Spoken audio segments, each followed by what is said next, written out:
Well, good evening to you all. I need to get my technology up and running here.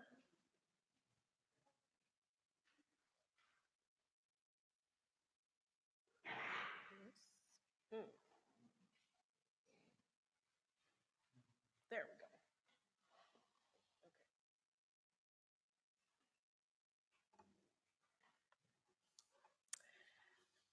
So, when I received the invitation to speak to you this evening, um, I would have to say, Jewel, that I received a bit of a tall order.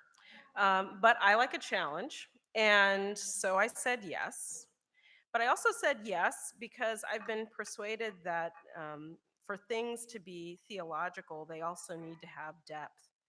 And if there's one thing that I enjoy doing, it's taking people on metaphorical deep sea dives in the form of theological conversation. So here we are. And what I would like to do now here is outline a little bit more carefully what I understand my task to be this evening, by way of a kind of preface here. So, um, in this email correspondence that I had with Jewel, I think I'm just going to put this right up here. I was given the task of, or the part of the request was that I speak to the theological, ecclesial, relational, and practical questions that we might consider as we both participate in and resist digital culture. I was also asked, what? Why are people laughing? That's great. That's good stuff. That's deep. Come on. Uh, oh, that I understand. Well, so then you can all sign yourselves up to get chocolate bars, right?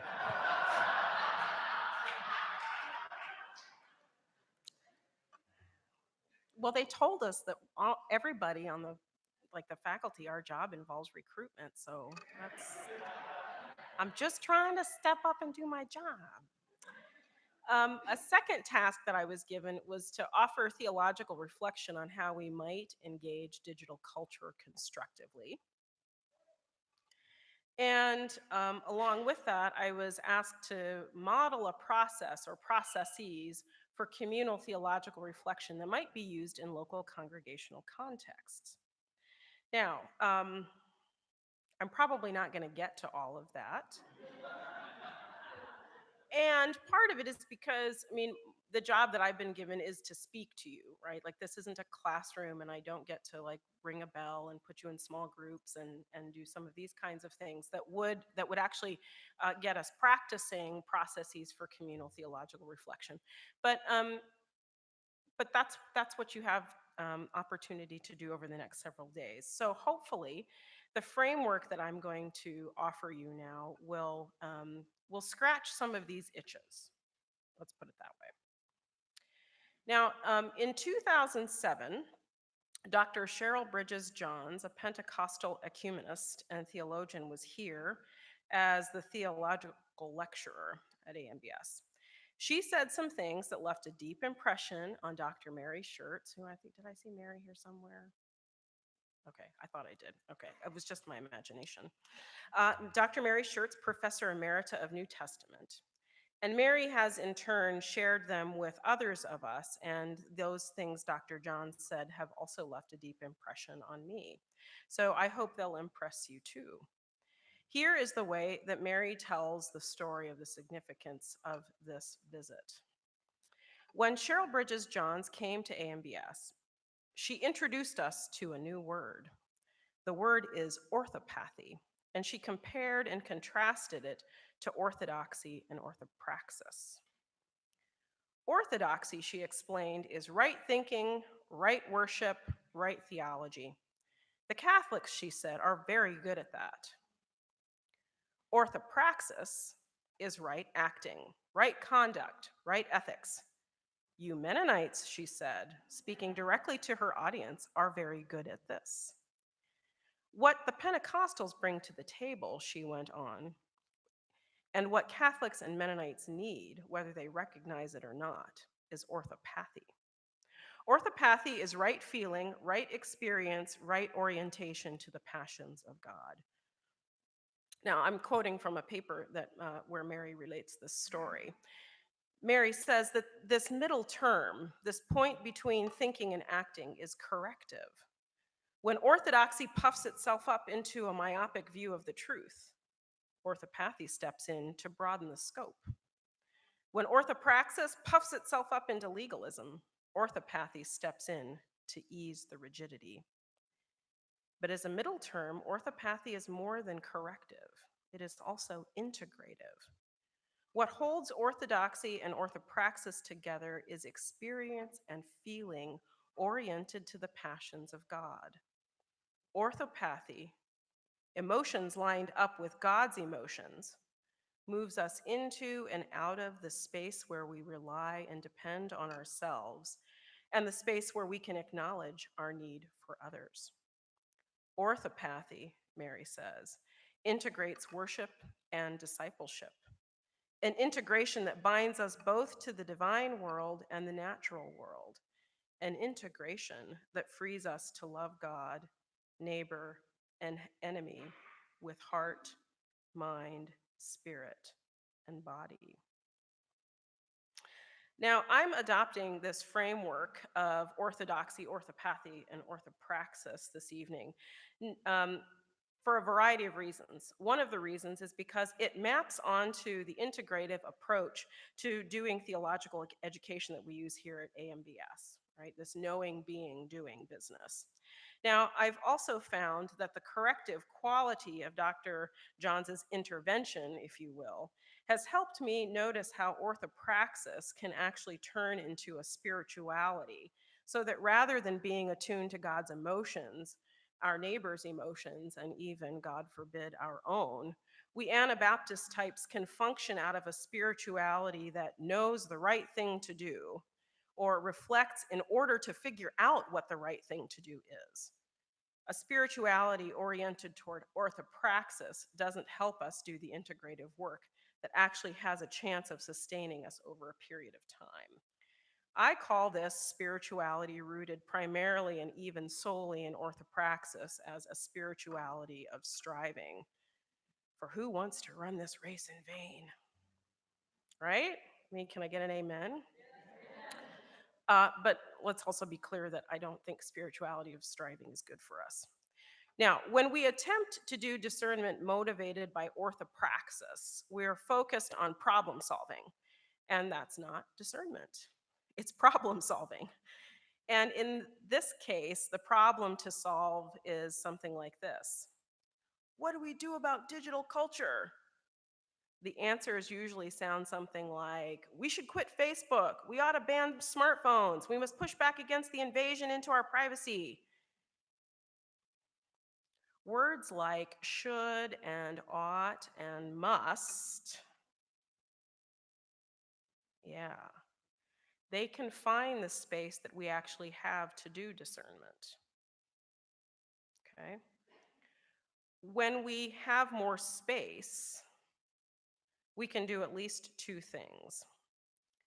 We can surface the actual or functional beliefs, values, and emotions, as well as the practices we have related to any number of things, with our primary interest this evening being in digital culture. So, where orthodoxy has to do with identifying what right beliefs are for Christians to hold, what I'm suggesting is that we need to carve out space to actually ask, well, what are the functional beliefs that we operate with in the first place, let alone what the right beliefs are supposed to be. Same thing with the values and emotions that shape how we view digital culture, and likewise our functional practices when it comes to engaging digital culture.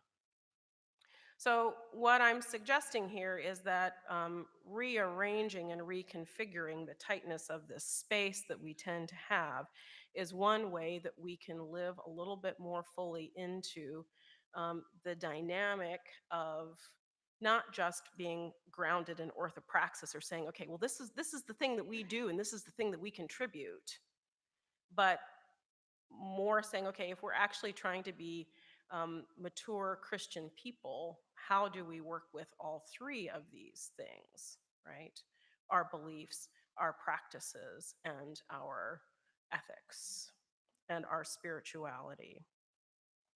So, with this space, we can begin to deliberate about the theological commitments that we find central to the pressure that we feel both internally and externally to get it right the first time.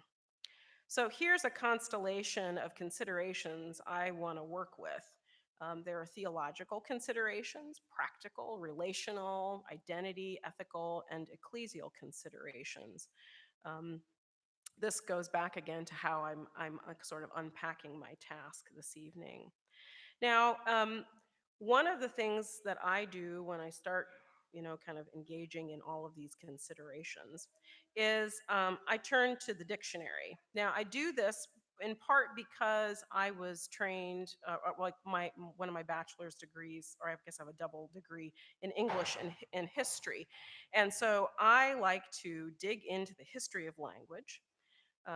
It's also part of my kind of methodological um, habit, because I think that some of what starts to happen when we dig back into our language is we get a sense of how usage has changed, how context shapes our understanding.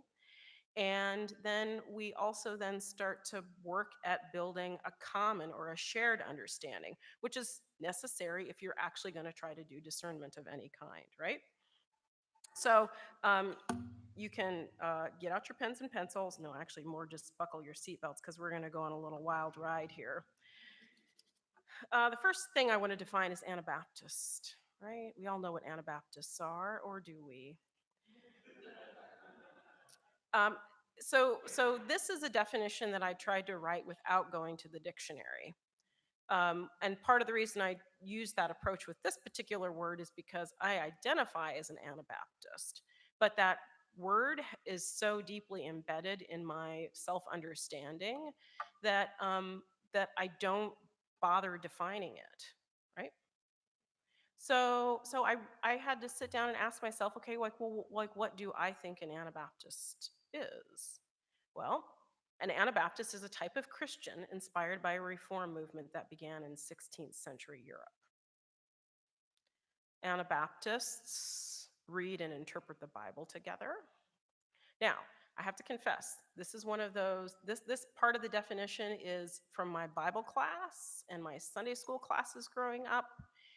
I have yet to really actually experience this in a dynamic way that looks different from any other Christian group.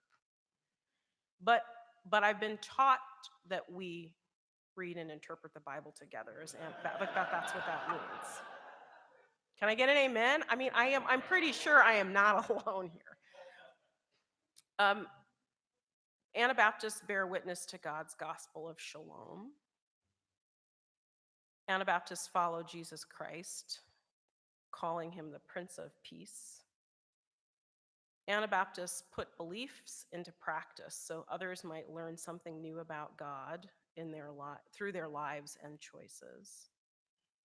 And Anabaptists commit to doing these things as a community of Christians formed through believers' baptism. Probably that last piece is the most crucial one, theologically speaking. Now, I also want to offer a definition of the word Anthropocene. Yeah. Anthropocene is a proposed geological epoch dating from the commencement of significant human impact on Earth's geology and ecosystems, including but not limited to anthropogenic climate change. I'm incorporating this definition into our work this evening because um, it seems to me that it's really important for us to recognize that some of the reason why we are in environmental crisis is because of technology. and is because of the the pace at which digital culture is developing, and we are participating in it. In other words, we humans are having a massive negative impact on our planetary ecosystems. And that's connected, well, yeah, I'll, I'll just leave it there. Culture. Culture is also a tricky one to define. Wikipedia says that culture is an umbrella term encompassing the social behavior and norms found in human societies, as well as the knowledge, beliefs, arts, laws, customs, capabilities, and habits of the individuals in these groups. Now, culture also has particular meaning.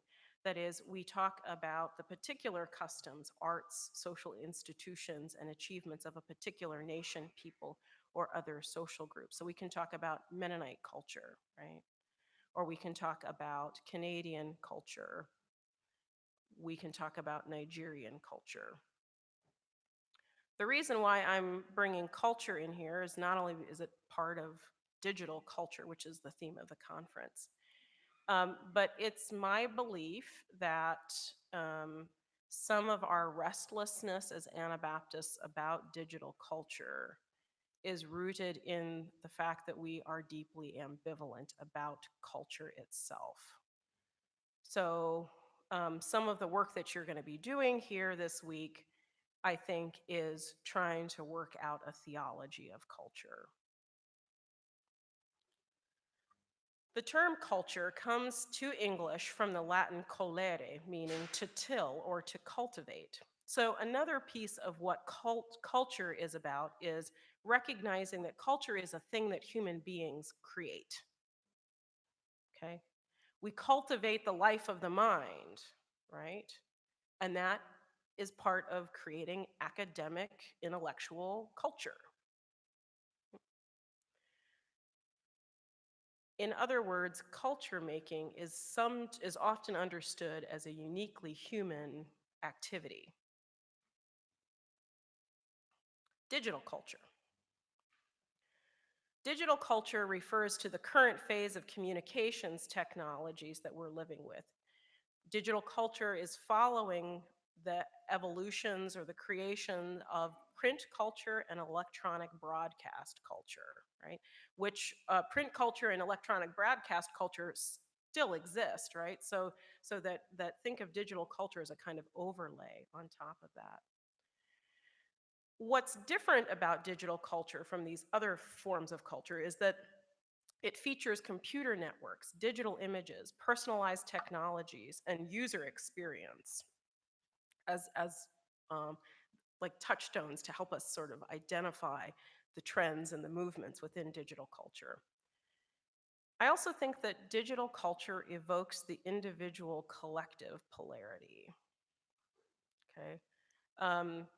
I heard on Sunday about how this push-pull tango, if you will, between the individual and the group is part of human history, right?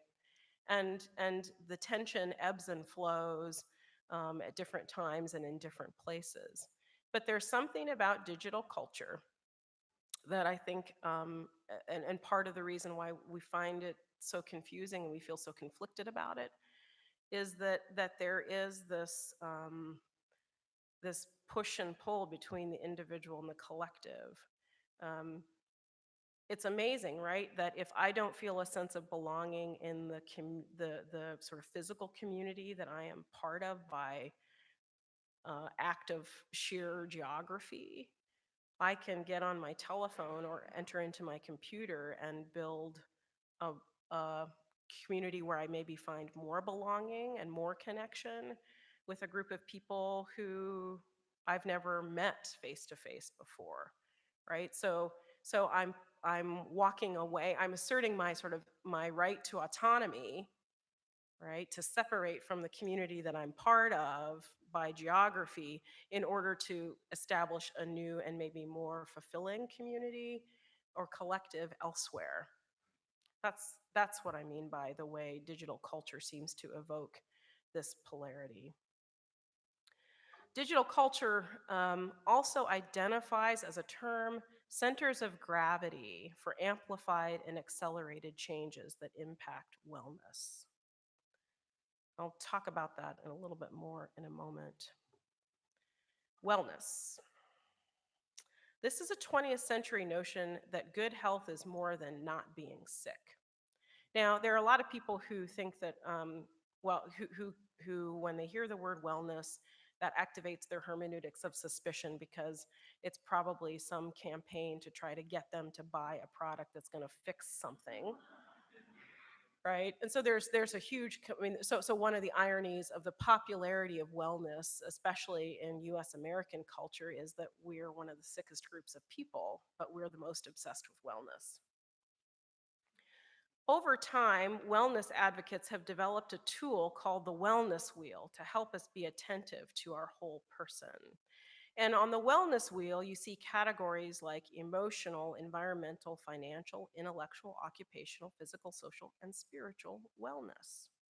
There are a couple of different ways that you can use the wellness wheel. I'm not sure how well you can see this, but the white rectangle up there is an example of someone who's taken a wellness wheel worksheet and they've colored in for each of these different areas how much relative wellness they are experiencing, right, in their spiritual life or in their work life, so on and so forth. The other version here of the wellness wheel, again, I'm not sure how well you can see it in the back there, uh, but it tracks wellness based on age. So from early childhood to middle childhood to youth. And then there are these outer rings of community and the larger ecology, right?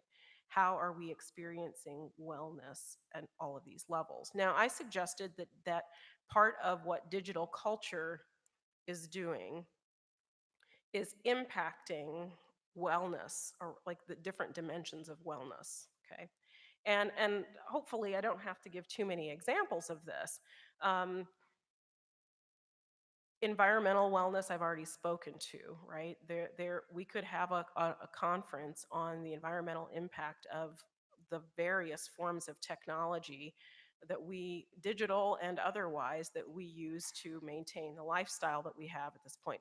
I was actually talking to Brent Graber, our IT director, and the other week about this, and he said, yeah, my whole job here at AMBS is about managing how much negative impact we have on the environment. Like he said, there's nothing about his job that helps reduce the ecological footprint of AMBS. Okay, is one way he said it. Yeah. Okay. So now I want to talk a little bit about theology. Theology is what we understand faith in God to mean. Okay, faith-seeking understanding is often quoted when one is looking for a handy definition of theology. But what do we mean by faith? Well, faith has kind of two meanings that I like to share with my students. One, faith is the energy and feeling that animates a belief system. But faith is also a way of referring to the actual content of beliefs that form a system. Now, theology also involves reflection on and application of the gospel message in the multitude of contexts where Christians find themselves. And we can also say that a theology is a belief system comprised of various teachings. Doctrine would be another word there for various teachings. But theology can also be a way of viewing something theologically. Right? I mentioned earlier about how one might develop a theology of culture. Right? So now I'm going to theologize my definitions, okay, as a way of kind of practicing what I just talked about. So Anabaptist, this is a way of being Christian that struggles to balance being Christian with living out Christian commitments. Let me say that again because I didn't put the emphasis in quite the right place. Anabaptist, this is a way of being Christian that struggles to balance being Christian with living out Christian commitments. Got it now? Orthopathy. and orthopraxis. The Anthropocene. This is a word that describes the active rebellion of human creatures within creation. You like that, Safwat? This came out of a teaching research seminar that we had this past week, where Safwat raised the question about whether or not creation can rebel from God. And I'm still chewing on that. And this isn't quite what he said, but it's a way of thinking theologically about the meaning of the Anthropocene, right? That maybe human beings are actively rebelling against God, and that's why we live the way we do.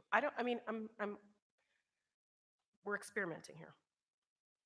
Culture. This is a.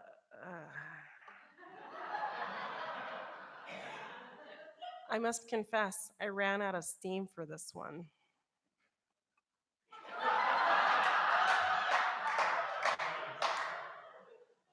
But we'll come back to it. Digital culture. This is one way we name our shared social reality, and we wonder where God is in it. Wellness. This is like the Bible's word for salvation, justice, and peace. Shalom. Okay? So this is part of the reason why, trying to theologize culture gets me twisted up in knots, because my deeply embedded theology says we got to torch it all. All this stuff that we do, all these constructions we make, it's all artifice. It's beyond redemption. The devil's too far in the details for it to do any good anywhere. But I don't know that I really believe that. That's like the immediate first thing that comes to the surface when I think about culture. It's my embedded theology of culture, and it's not serving me well. A web. So I gave us this kind of constellation earlier with to work at kind of mapping these various considerations that we might bring to the forefront as we try to sort through some of these questions about digital culture.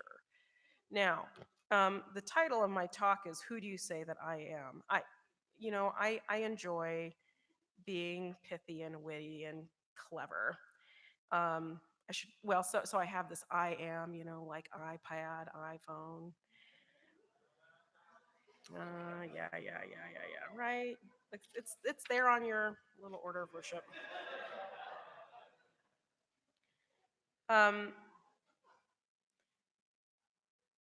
but some of where that, okay, so all wit aside, I was trying to understand a little bit more where this title came from and the kind of persistence of it, even as I um, decided it was a little too, I don't know, too clever or something. And I realized that my big question that I'm bringing here this evening, or the framing of a problem I want to offer, is this. At a communal level, we are not sure where to find Jesus, where he's leading, and how to follow or how to discern his presence in a world increasingly saturated with and shaped by digital culture, because our individual experiences are so varied.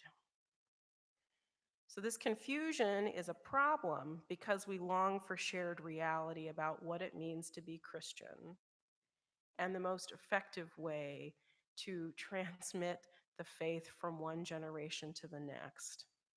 Because we are living with very real anxiety and fear and concern and dread that it is on our watch, that this is all going to fall apart. All these beautiful edifices, all this wonderful culture that we created to help make being Mennonite mean something. And we have to bribe people with chocolate bars to come to seminary.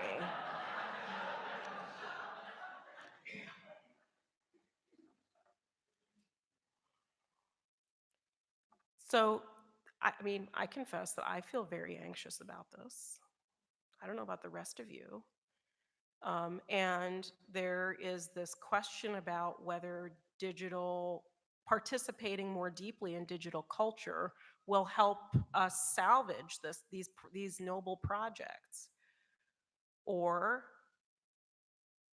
if we continue entering into digital culture, we are at risk of being assimilated into this culture that we were taught to keep at a distance in the first place, and that's kind of who we are, and that's our shtick, right? We serve the true God, the true Lord of the cosmos.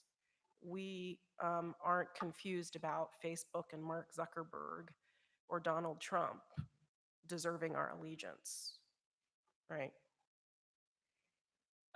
But if we give ourselves real room to reflect on our actual practices, we find that those lines aren't nearly so clear cut, right? Amos Niven Wilder was a theologian in the 20th century who coined a term theopoetics, and he has this little book on theopoetics. And one of the things that he says in that book is that imagination is a necessary component of all profound knowing and celebration, all remembering, realizing, and anticipating, all faith, hope, and love. He goes on to say that when imagination fails, doctrines become ossified, witness and proclamation wooden, doxologies and litanies empty, consolations hollow, and ethics legalistic. What I take from Wilder is that part of the challenge that digital culture is presenting us with as Anabaptists is, as I've already mentioned, um, this willingness to move into more deeply this conversation about theology and culture. Because when we start moving toward the conversation, it involves asking questions about the role and the place of theological imagination in the life of Christian people. Doctrines becoming ossified, ethics legalistic, that's the orthopraxis thing that we're so good at. Is it possible that digital culture is giving us new ways to be Anabaptist? Because part of what's happening in the emergence of digital culture, I mean, I'm making a generalization here, but part of what's happening in the emergence of digital culture is a recognition of the beauty of smallness, right? One of the things that digital culture makes possible are presidential campaigns financed by people who just give $5, for example. And there's something that's kind of Anabaptist about that. That is a recognition that when one discounts the small, the vulnerable, the seemingly inconsequential, one is writing off the power of the mustard seed, right? So, what I'm trying to do here is sort of embody or demonstrate my own kind of back and forth internal conversation with my embedded theology of culture and a new understanding of the world that we inhabit that is also consistent with some of the beliefs I hold.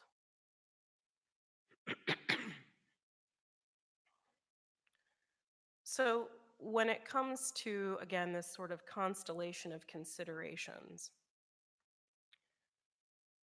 one of the things I'm going to, in a moment, I'm going to offer you all a kind of series of queries, that is, deep questions that are intended to evoke maybe a strong response that propels you then into further, deeper reflection. Some of what is happening with creating this space and taking a look at these considerations is that I'm also inviting us to consider what it means to be reflective practitioners. Now, reflective practitioners, that's a phrase that comes to us. I mean, that you've probably heard kind of floating around out there in professional development and continuing education kinds of seminars. And it's true. This is a way of working at professional development and growth across all kinds of professions. But I like to think about the reflective practitioner in relationship to Christianity. To go back to this dynamic around orthopathy, orthodoxy, and orthopraxis,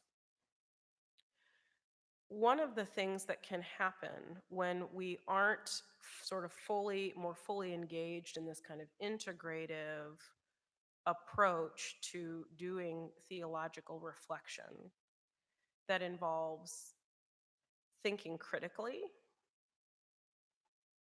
sitting with whatever it is we're feeling and what we have experienced, as well as taking that critical thinking and that experience and asking, well, what happens if I do this next time? That kind of slowing down and taking more time to process is difficult. One of the reasons it's difficult is because, again, one of the things that marks digital culture is that things move at such a fast pace. I'm sure that there's an app for being a good reflective practitioner. You just, sort of set your timer and then it's going to give you a prompt. Um, but um, to avoid the commodification of yet another big idea or concept that's out there, I want to suggest that to be a reflective practitioner of Christianity is a way of nipping in the bud or reflecting once again on how immediate that desire is to get it right. Because we want to be faithful to Jesus. We don't want to run the race in vain. We don't want to be tried and found wanting. At the same time, it perpetuates this problem solving approach to being Christian. And again, this problem solving approach to being Christian truncates our capacity to do some of this deeper work of reflection. So, Anabaptist Mennonites so many of you have heard of the book Christ and Culture. It was written by Richard Niebuhr in 1951. And Anabaptist Mennonites are the poster children for the Christ against culture type from Niebuhr's book. In his book, he develops this typology for thinking about the relationship of Christ to culture. And the types are simply Christ against culture, Christ and culture in paradox, Christ, the transformer of culture, Christ above culture, and Christ of culture. Now, we don't have time for me to unpack all of this, and this would also be an opportunity where we can work at being intergenerational, because I'm sure that there are some people in this room who, when they were at seminary back in the 60s, had to read this book. Am I right? Now, we don't assign Christ and culture very often anymore. It's considered to be a bit of outdated and outmoded for some people. But if you haven't read this book, if you don't know what this is about, seek out somebody who might have read it. Don't just look it up on Wikipedia, because there is an essay in Wikipedia about this book. Have a real conversation about some of the ideas here, because these ideas um, are a huge part of what is shaping the way Christians engage digital culture. I'll just use myself as an example here.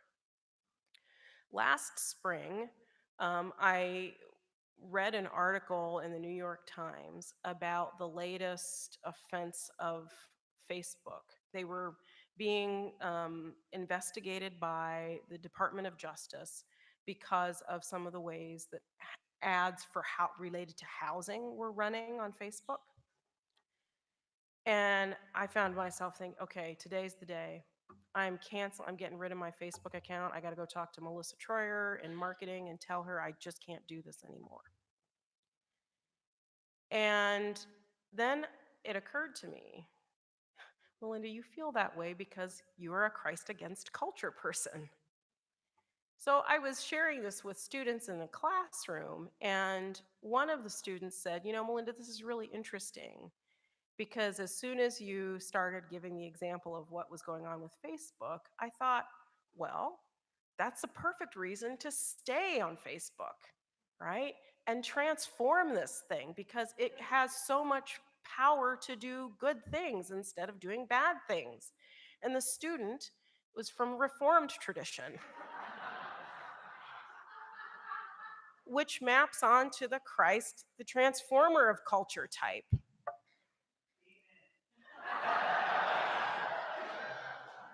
Okay. That was Safwat, my colleague who's a Presbyterian. So again, I'm offering this as a kind of example of how this conversation isn't a new one, but we've got to find ways to continuously engage it and re-engage it from one generation to the next. So I have a series of queries, and this is how I'm going to kind of end my talk. Queries, of course, are these, as I mentioned, these kind of deep diving questions that Quakers are known for asking one another. So one of my queries for you to consider through the rest of this week is, what is your basic posture toward culture? How do you think about the triune God in relationship to culture?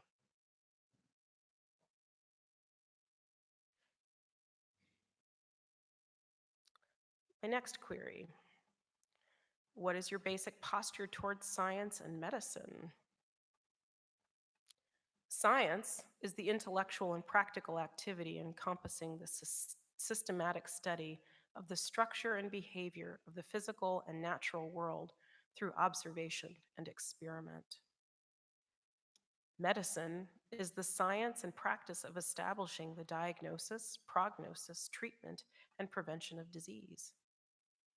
I ask these questions because science and medicine are some of the reasons why digital technologies keep being researched and evolving and growing larger and larger and larger.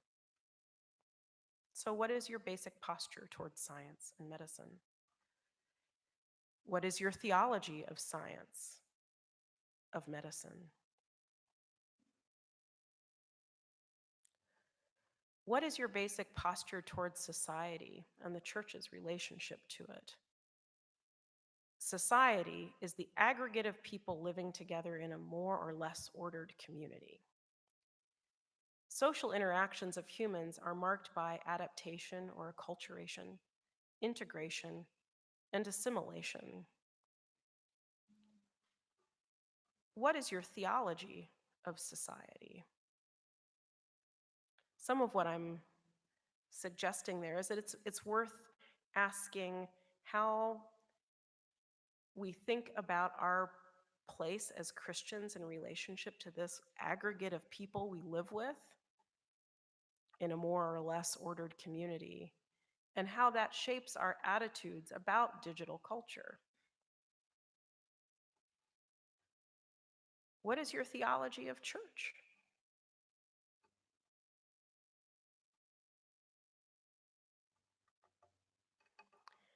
What do you consider the biggest challenge you face because of digital culture?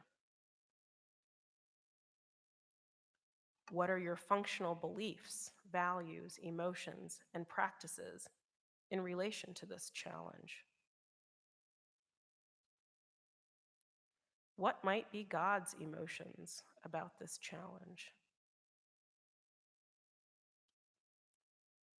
What insights about your own need for support and interdependence does this challenge offer you?